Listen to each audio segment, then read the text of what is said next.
It's great to be here tonight to talk about the Africa we want.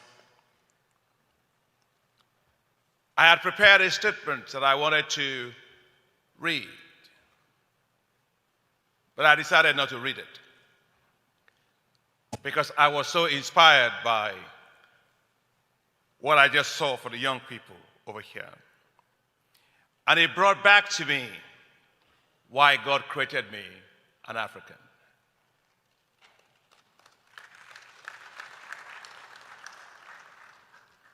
I am not a mistake. I was not born on the wrong continent. I was born on the right continent.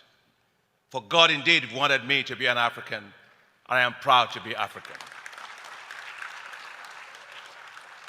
I was born on a continent that is different from any other. A continent of the baobab trees, where the elders will sit around the trees at night and discuss and share stories. Stories of the bravery of our ancestors. Yes, stories of our culture, the beauty and the elegance of our women, decked in beautiful beads. Stories of the richness of our nations. I was born on a continent that has 65% of all the arable land left to feed 9 billion people in the world. I was not born by accident. I was born on a continent of riches. A continent that is filled with forests that provide the lungs to suck in the carbon for our world. I have a great heritage. Today, I am reminded that I must live and I must work to meet the aspirations of our ancestors, of our continent, a continent destined for greatness. As president of the African Development Bank today, I carry a burden, but it is a pleasant burden. A burden that you gave me to carry upon my shoulders the responsibility to ensure that we can fast-track the development of our continent. Nothing for me can be greater than being given the responsibility to serve my continent and to accelerate its own development. I remember when my wife and I, Grace, darling, it's good to see you here tonight. We will go travel around the world with our kids. I remember because they were born in America and they were Americans. And she and I had a passport. It's a green passport. It's a Nigerian passport. And the kids would pass right through the airport. My wife and I would stand at the back waiting to be called. And as soon as you are called, you are asked, what are you coming to do in the United States? Where are you coming from? Where are you going? When were you born? When do you plan to die?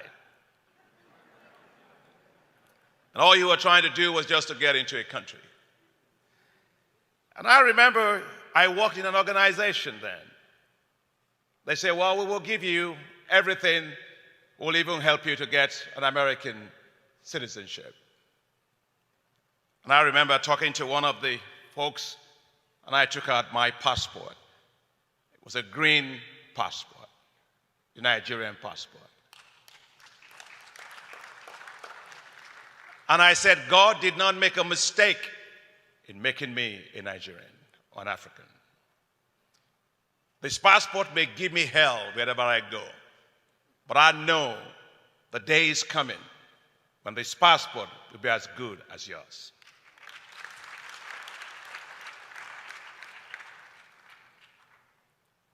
When I was elected in 2015, I went to Gore in Senegal.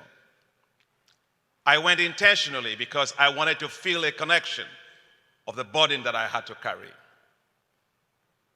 And you saw that burden right here today when they were talking about the young people. on the boats and off the Mediterranean right into Europe. And as I stood there, I walked right through what they call the gate of no return. And I was welding with emotions. And I went back into my car and I sat there for about 30 minutes.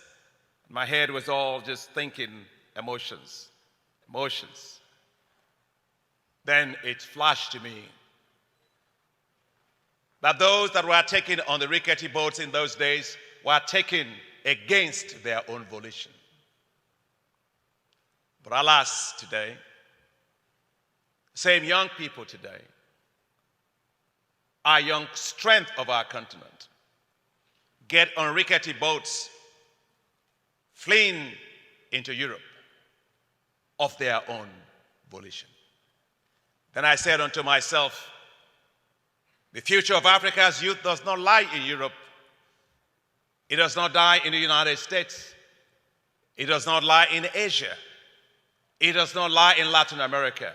But it must lie in an Africa that is growing well, equitably, able to create jobs and decent jobs for its people.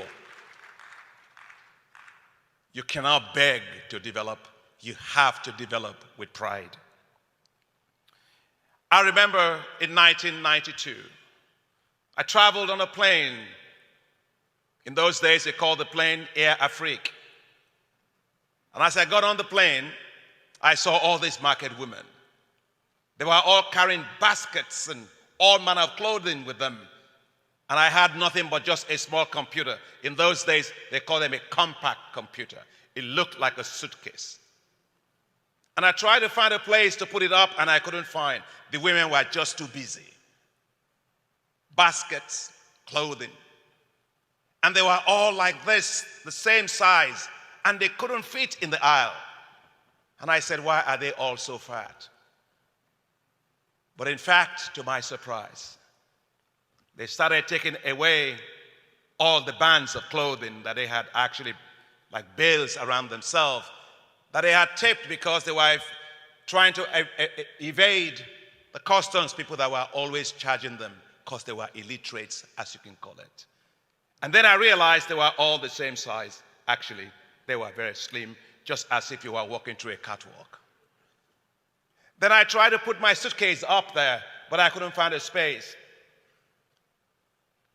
And then the hostess looked at me and said, can I help you? I said, I just need a space for my suitcase. For my computer. Then she looked at me and asked me, how many times do you fly this aircraft on a week?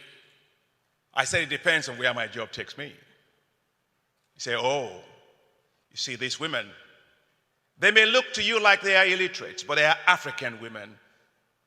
They fly this plane twice per day. So please, Mr. Doctor, step aside and make room for the women. That day I realized that Africa is run by women.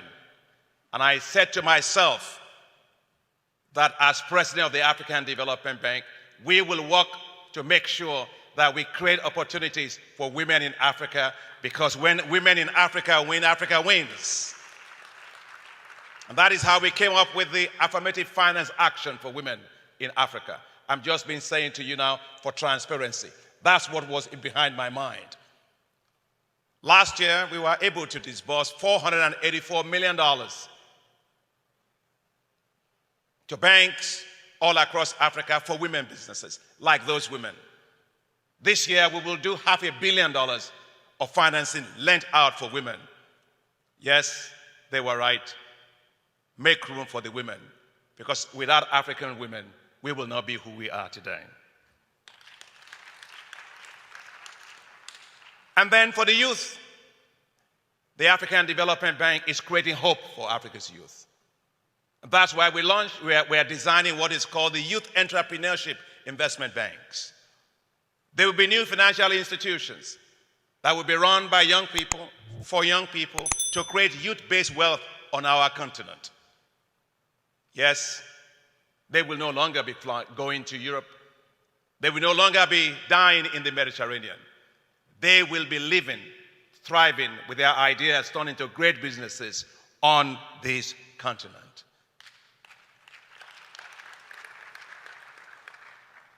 This is my story of my continent, of the continent of my birth.